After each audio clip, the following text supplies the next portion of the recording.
বাংলাদেশের ভোটাররা ভোটের দিন রওনা দিয়েছে ভোট কেন্দ্রে, রাস্তায় আওয়ামী লীগ, পুলিশ লীগ, যুবলীগ, ছাত্রলীগ সব ঠেকাইতে বলে যাও বাড়ি চলে যাও, ভোট হয়ে গেছে, ভোট দেওয়া লাগবে না। কেউ যদি জোর করে ভোট কেন্দ্রে ঢুকে ভোট দিতে গিয়ে বলে ব্যালট দাও, বলে ব্যালট শেষ হয়ে গেছে, ব্যালট নাই। আপনারা কি আবার সেই ভোট চান? যারা বিনা সংস্কারে আইনের পরিবর্তন না করে, আমরা তো বলছি না এই বিশাল বাংলাদেশ নামক রাষ্ট্রের অনেক অর্গান, অনেক বিভাগ আছে, সব অর্গান সব বিভাগগুলো পলিটিসাইজ হয়েছে, করাপ্ট হয়েছে, দুর্নীতিগ্রস্ত হয়েছে, দলীয়করণ হয়েছে, সব সংশোধন করতে হবে। পচে গেছে সব অর্গান। 18 বছরে স্বৈরাচার আমাদের সংবিধান, আমাদের প্রশাসন দলীয়করণ করে ইচ্ছামতো কর্তৃত্ববাদী চালিয়ে ক্ষতবিক্ষত করেছে। কিন্তু অন্তর্বর্তীকালীন এই সরকারের পক্ষে এত সংস্কার সম্ভব না, এটা আমরাও মানি। নির্বাচিত সরকার আসলে তারা পুরা রাষ্ট্রের সব অর্গানগুলো সংস্কার করবেন, এতে আমাদের দ্বিমত নেই। কিন্তু তবে নির্বাচনটা সুষ্ঠু করতে গেলে অন্তত কয়েকটা অর্গানকে মেরামত করা লাগবে। Election commission, police administration, civil administration, judiciary, কনস্টিটিউশনের কিছু জায়গা আছে, অন্তত 6-7টা জায়গা আপনি সংস্কার না করে প্রশাসনের রন্ধে রন্ধে ফ্যাসিবাদের দোষকরা এখনো ঘাপটি মেরে বসে আছে। এই ওসি, এই এসআই, এই ইউনো, এই ডিসি, এই সচিব রেখে আপনি ভোট করবেন, 14, 18, 24-এর মতো ভোট হবে, তাহলে আমাদের জাতির সমস্ত রক্তদান বৃথা যাবে। তাই আমরা বলেছি আসুন, সংস্কার নিয়ে কোনো বিতর্কের দরকার নেই। সুষ্ঠু নির্বাচনের জন্য নিশ্চয়ই কিছু আইন পরিবর্তন করতে হবে। জুলাই অভ্যুত্থানের গণ আকাঙ্ক্ষাই সেই পরিবর্তনের অধিকার রাখে। অন্তর্বর্তীকালীন সরকার অধ্যাদেশ জারি করুন, সংস্কার করুন। গভর্নমেন্ট যে রিফর্ম কমিশন গুলো গঠন করেছিলেন, সব মিলিয়ে 12-13টা রিফর্ম কমিশন সমস্ত রাজনৈতিক দল, স্টেক হোল্ডারদের কাছে তারা পরামর্শ দিয়েছে। জামাত ইসলামীর সাথে তারা কথা বলেছে, বৈঠক করেছে। আমরাও আমাদের দলীয় ফোরামে আলোচনা করে আমরা সেই সব বিভাগ এবং অর্গান সম্পর্কে সংস্কার প্রস্তাব সরকারের দপ্তরে জমা দিয়েছি। জানুয়ারির 15 তারিখের মধ্যে রিফর্ম কমিশনের রিপোর্টগুলো হয়তো এসে যাবে। তাড়াতাড়ি সেই সংস্কার কমিশনের রিপোর্টগুলো বিশ্লেষণ করে যদি সংস্কারের কাজগুলো বাস্তবায়ন করে ফেলা হয়, তো বেশি সময় লাগার কথা নয়। তারপরে একটা নির্বাচনের রোড ম্যাপ ঘোষণা করুন। কি বলেন? এই কাজের সকলকে সহযোগিতা করতে হবে। যারা সহযোগিতা না করে আইন কানুন বিধি ইত্যাদি দোহাই দিয়ে নির্বাচনকে বাধাগ্রস্ত করা বা সমস্যা তৈরি করার চেষ্টা করবেন, বুঝতে হবে তারা সুষ্ঠু নির্বাচনে হলে হয়তো পরাজয়ের ভয় করছেন, অথবা মস্করি করে কেটে কুটে বাক্স ভর্তি করে আবার বিজয়ী হতে চান। বাইরে আমরা জামাত ইসলামী, আমরা তো ভোট কাটতে পারবো না, আমাকে তো মাস্টার নাই, আমাদের কাছে চাঁদাবাজ নাই, আমরা তো ভোট কেন্দ্র দখল করতে পারি না। ফলে নির্বাচন নিরপেক্ষ না হলে অসুবিধা আমাদের বেশি। এই জন্যই আমরা বলি, বাবারে তোমরা যারা কাটাকাটি করো, বাক্স টাক্স দখল করার অভ্যাস আছে, তোমরা একটু সবর করো। জনগণ যদি তোমাদের ভালোবাসে, মানুষের কাছে যাও, মানুষের দুঃখ কষ্টের পাশে দাঁড়াও, ভোটারদের খুশি রাখো। জনগণ চাইলে তোমরা ভোট পাবা, ভোট কাটবা কেন? ফলে আসুন একটা অবাধ, প্রয়োজনীয় সংস্কার সেরে একটা অবাধ নির্বাচনের পরিবেশ তৈরিতে আমরা অন্তর্বর্তীকালীন সরকারকে সাহায্য করি। সবাই আমরা চেষ্টা করব। সেকেন্ড কথা হচ্ছে এই যে নতুন যে বাংলাদেশটা আমরা দেখতে চাই, সরকার একটা নির্বাচনের ধারণা পেশ করেছেন যে অমুক সময়ের মধ্যে নির্বাচন হওয়া সম্ভব। ঠিক আছে, আপনি সেই সময়ের মধ্যে নির্বাচনটা এমন ভাবে করেন যেন নির্বাচন কাটাকাটি আর মাসেল ম্যান আর কালো টাকার খেলা না চলে। মানুষ যেন নিরিবিলি ভোট কেন্দ্রে ভোটটা দিতে পারে। সব রাজনৈতিক দল জনগণের কাছে যাক, তাদেরকে উদ্বুদ্ধ করুক, তাদের প্রত্যেকে তার আদর্শ নিয়ে কথা বলুক। জনগণ যাকে চাবে সে ক্ষমতায় যাবে। এখন গণ অভ্যুত্থানের নেতৃত্ব দানকারী রাজনৈতিক দলের মধ্যেই যদি বিতর্ক হয়, এমন বক্তব্য, এক দলকে আঘাত করার জন্য আর এক বক্তব্য, এই পাল্টাপাল্টি করে আমাদের জাতীয় ঐক্য ক্ষতিগ্রস্ত করে অনৈক্য, বিভেদ, বিতর্ক বাড়ানো উচিত নয়। আসুন আমরা সব রাজনৈতিক দলের লোকেরা কথা একটু সাবধানে বলি, গার্ডেন ল্যাঙ্গুয়েজে কথা বলি, কাউকে কষ্ট না দিই। সমাজের চাঁদাবাজ সন্ত্রাসের বিরুদ্ধে কথা বলা যাবে না। চাঁদাবাজির বিরুদ্ধে যদি আমরা বলি, এই যে আজকে এখানে নেতৃবৃন্দ বললেন গাজীপুরের বিল ইন্ডাস্ট্রিতে চাঁদাবাজি হচ্ছে, আপনি একটু বক্তব্য দেন। কারণ আমি যদি চাঁদাবাজের বিরুদ্ধে কথা বলি, চাঁদাবাজ বলিছে তার মানে খালি আমাদেরকে তাই বুঝাইছে। কি জ্বালায় পড়লাম, আমরা তো সমাজের সমস্যা নিয়েও কথা বলতে পারবো না। আমরা তো কোন দলের নাম উল্লেখ করে কারোর বিরুদ্ধে কথা বলছি না, কি বলেন ঠিক কিনা? কিন্তু সামাজিক অপরাধটাকে তো আমাকে অ্যাড্রেস করতে হবে। সেই জন্য গাজীপুর শিল্প অঞ্চলে চাঁদাবাজি চলছে। অনেক মিল মালিকরা আমাদেরকে বলেছেন তারা ব্যবসা বাণিজ্য কলকারখানা চালাতে পারছে না, বন্ধ করে দিতে চান।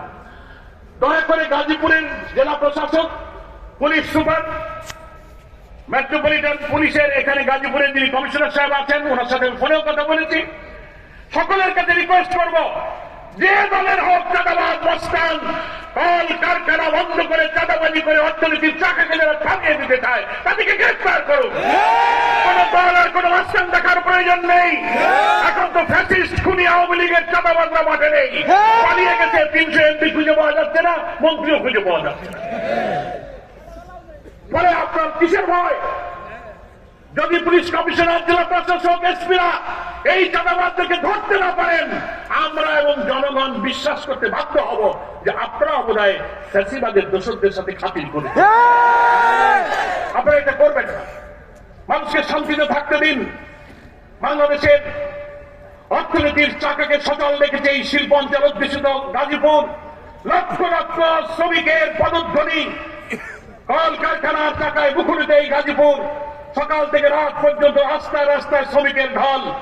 এখানে যদি চাঁদাবাজির কারণে অর্থনীতি থেকে বন্ধ হয়ে যায়, লক্ষ লক্ষ মানুষ বেকার হবে, বিদ্রোহের আগুন জ্বলে উঠবে। আপনারা এক্ষুনি এই গাজীপুর শিল্পাঞ্চল, ঢাকা রাজধানীর তেজগাঁ, ডেমরা, চট্টগ্রাম, খুলনা, বিভিন্ন জায়গায় আপনারা এগুলো নজর দেন।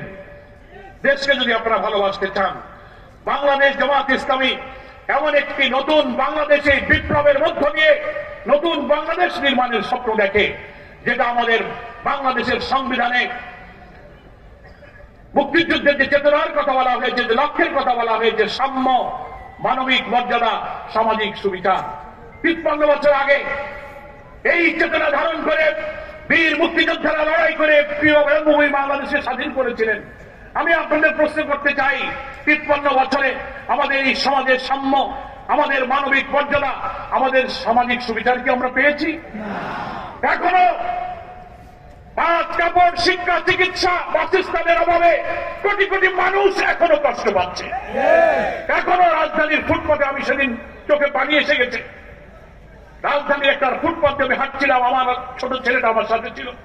দুপুর বেলা দেখি একটা ছোট্ট ছেলে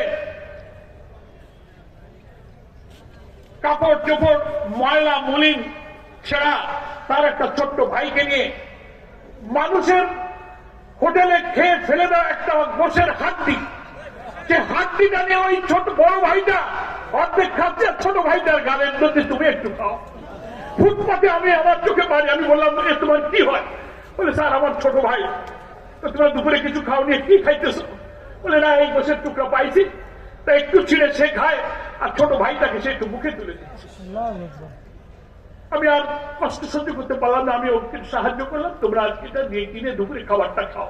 আমি এই কথা এই জন্য বলছি, বাংলাদেশের প্রায় 4 কোটি মানুষ এখনো দরিদ্র, প্রায় 2 কোটি শিক্ষিত যুবক বেকার, দারিদ্র সীমার নিচে হতদরিদ্র মানুষ, খাওয়ার কষ্টে ভুগছে কোটি কোটি মানুষ।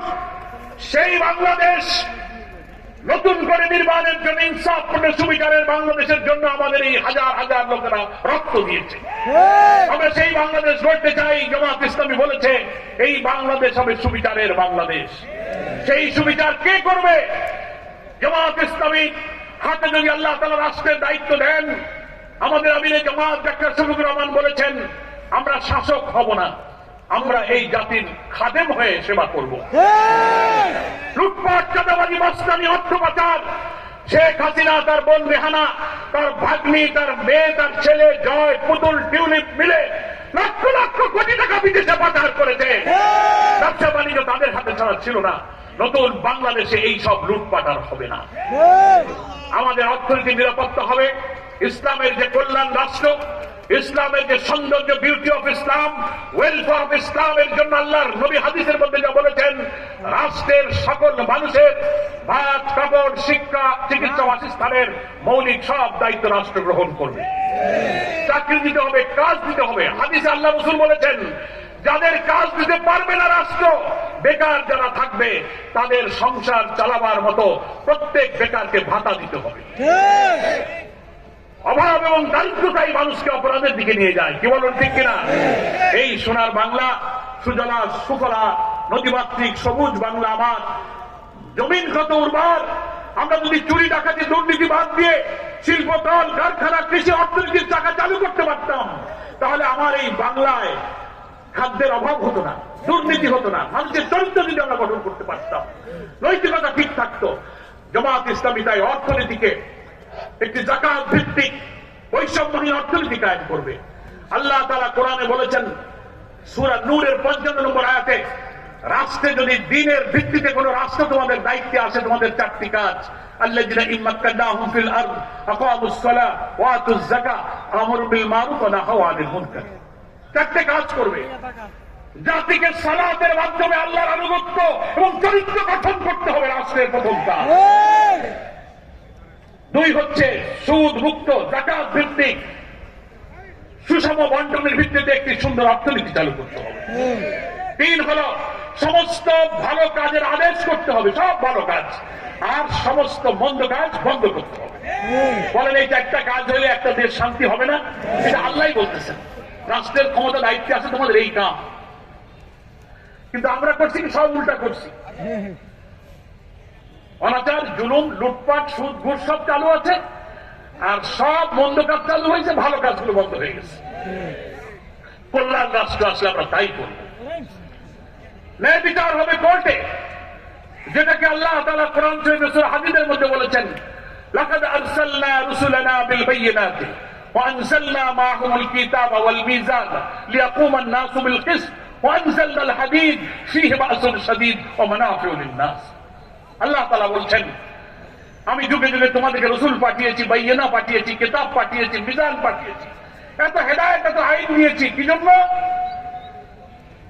লিয়াকুমা আন-নাসু বিল কিসত। কিসত মানে হচ্ছে সুবিচার।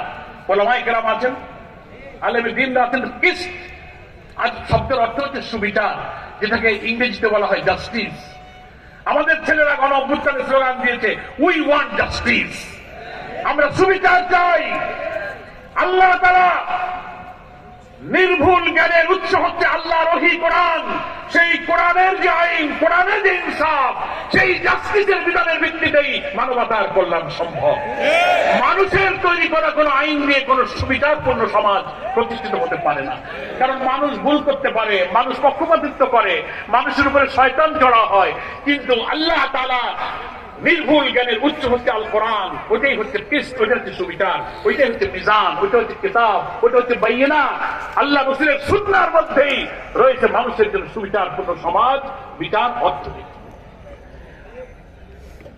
লিয়াকুমা আন-নাসু বিল কিসত, নাস শব্দটা ব্যবহার হয়েছে সমস্ত মানব জাতি, হোল ম্যানকাইন্ড, হোল হিউম্যানিটিকে সুবিচারের উপরে দাঁড় করাতে পারে একটি ইসলামী সভ্যতা, ইসলামের কল্যাণ রাষ্ট্র, ইসলামের সুবিচারপূর্ণ ব্যবস্থা। জামাত ইসলামী সেই রাষ্ট্র কায়েম করতে চায়। সবাইকে আমরা রাজি আছি, যেখানে খাদ্যের অভাব থাকবে না, বস্ত্রের অভাব থাকবে না, অন্নহীন বস্ত্রহীন নিরন্ন মানুষের আহাজারি থাকবে না, সেই সমাজ, সেই রাষ্ট্র বাংলাদেশ দেখতে চায়। সেই স্বপ্নের নতুন বাংলাদেশ বিনির্মাণের স্বপ্নের সারথী বাংলাদেশ জামাত ইসলামীর আমির ডাক্তার শফিকুর রহমান রাজধানী ঢাকা থেকে গ্রামে গঞ্জে, পথে প্রান্তরে, নগরে লক্ষ লক্ষ মানুষের কাছে ডাক দিয়ে সেই জাতীয় ঐক্যের ডাকে বলছেন, আমরা বহু শোষণ জুলুম দেখেছি, অবিচার দেখেছি, আসুন সুবিচারের নতুন বাংলাদেশকে আমরা একটু সৃষ্টি করি। জনগণের মধ্যে আমরা আশা আকাঙ্ক্ষা দেখতে পাচ্ছি। মানুষ বলেছে আমরা সব শাসন তো দেখেছি, কোরআনের সুবিচারটা আমরা একটু দেখি। গাজীপুরের মানুষ কি দেখতে রাজি আছে? তো এটা দেখতে হবে। সেই জন্য এখন থেকে মানুষের কাছে যাওয়া, জুলুম বন্ধ করা, চাঁদাবাজি বন্ধ করেন, দখলদারি বন্ধ করেন। আপনারা এখানে ভূমিহীনদের উচ্ছেদ না করে আমরা বলছি যে সরকারি জায়গা যদি সরকারের কোনো কাজে লাগে, আপনি নেন, ভবন বানান, উন্নয়নমূলক কাজ, মিল ফ্যাক্টরি, অফিস করেন, কিন্তু কোনো কাজে লাগাবেন না। একটা গরিব মানুষ হয়তো লিজ নিয়ে স্থানীয় চেয়ারম্যান, মেম্বার, পৌরকে বলে হয়তো কোন রকম অস্থায়ীভাবে আছে, আপনি কেন তাকে উচ্ছেদ করবেন? মানবিক বাংলাদেশে মানুষের পাশে দাঁড়ান। সরকার আপনার জমি আপনি আপনার প্রয়োজনে ব্যবহার করবেন, কোনো কাজে লাগাবেন না, শুধু লাঠি পিঠে করে দোকান ভেঙে দেবেন, দরকারটা কি? ওইখানে আর একটা দাওয়াত আসবে, তখন আপনি কি করবেন? সেই জন্য আমি এখানকার ইউনো এবং জেলা প্রশাসককে বলবো, সরকারের কোনো প্রয়োজন যখন হবে আপনি আপনার জমি নেবেন, এখানে কেউ বাধা দিতে পারবেন, এটা আইন নয়। যতক্ষণ প্রয়োজন না হয়, ভূমিহীন, যার বাড়িতে একটা ঘর বানানোর জায়গা নেই, ফুটপাতে থাকে, সে যদি একটা পলিথিন দিয়ে একটা গোলের পাতা দিয়ে রাতে একটু শীতে ঘুমায়, আপনার দুঃখ কিসের? আপনি তার পাশে দাঁড়ান। এই জনগণকে দেখার দায়িত্ব তো সরকারের আছে। আমরা তো খাজনা ট্যাক্স দিই, কর দিই। আপনি তো বাড়ির টাকা এনে আমাদের সেবা করেন না, জনগণের খাজনা ট্যাক্সের পয়সা দিয়ে আমাদের সেবা করেন। তা যার বাড়ি নেই, ঘর নেই, হয় তাদের জন্য ঘর নির্মাণ করে থাকতে দেন, আর নাইলে তাদের উপরে জুলুম করেন না। এটা আমার অনুরোধ থাকবে। এবং বাংলাদেশ জামাত ইসলামের এই কর্মী সম্মেলনে যারা কর্মীরা এসেছেন, জুমার কারণে অনেকে হয়তো বিদায় নিয়েছেন, অনেক খতিব আছেন, আলেম আছেন, একটা আবেদন করে আমার বক্তব্য শেষ করতে চাই। এই যে এত কথা, এত নতুন বাংলাদেশ, এত আশা জাতির স্বপ্ন পূরণের জন্য জামাতের কর্মীদেরকেই তো কাজ করা লাগবে। আমাদের নেতা ইজ্জতুল্লাহ ভাই সে কথাই বলেছেন, আমরা যারা ইসলামী আন্দোলনের কর্মী, আমাদের যে ইসলাম আমরা কায়েম করতে চাই, সেই ইসলামের অর্থনীতি, সমাজ, রাষ্ট্র, আইন, জুডিশিয়ারি, এগুলো আমাদের পড়তে হবে, বুঝতে হবে। নিজের চরিত্র, আমল, আখলাক আর কথা কাজের সাথে মিল রাখতে হবে।